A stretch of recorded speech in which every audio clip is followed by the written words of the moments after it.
তো good morning সবাইকে। তো হ্যালো ফ্রেন্ডস, তোমরা কেমন আছো? আসলে ভালো আছো, আমি ভালো আছি। নতুন একটা দিনে নতুন একটা সময় আবার আসলাম। তো আজকে হচ্ছে অষ্টমী স্নান যে অষ্টমীর তেরে বৈষ্ণব তারা বয়ে রয়েছে, তো বয়ে রয়েছে দেখে তো সবাই পাড়া সবাই কাজে আছে, অন্য দেখতে মানুষরা স্নান করতেছে। তো আমি গেলাম স্নান করতাম। তো এখানে আমি স্নান করতাম হয়েছি, আমি এখানে ডুব দিয়ে রয়েছি। অন্য মানুষের স্নান করতেছে, আমি বেশি জানি না। তবু আমি স্নান করতাম গেছি, কিন্তু আমি নদী কিন্তু স্নান করি না। তো অষ্টমী স্নান দিকে নদী স্নান করছে এবং মায়ের স্নান করছে, মানুষের স্নান করছে। তো এই দিকে আমার এসে নমস্কার দিলাম, দিয়ে সেটা তারপরে দুপুরের মধ্যে দেখলাম সেটা এখানে দেখলাম সবাই মিলে।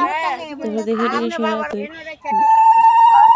তো দেখাইছি। তো আমার যে কেটে অষ্টমী স্নান করছে, আমরা তো করে সাজছি, আমরা পাড়ার লোক সবাই করে সাজছি। তো এখানে আমি স্নান করে তাই বসছি, বাড়ি থেকে বাড়িতে বসছি। তখন সেটা জল দিয়েছি, জলটা বাসার আবার দিছি, আবার সিরকাই দিছি, দিয়ে সেটা তো এবার ফুলাও দিয়ে লাগছি, ফুলাটা দিয়ে আবার বড় বাদ দিলাম, গেছিলাম বড় বাদ দিকে গিয়ে আইসি বাড়িতে মায়ের দিয়েছি, এবার দিয়েছি বড় মেয়ের স্কুলে। বাড়িতে আইসি সেটা সেটা দিয়ে আইসি। তো আজকে যদি এখানে টাটা, ভালো লাইক কমেন্ট করবো আর ভিডিও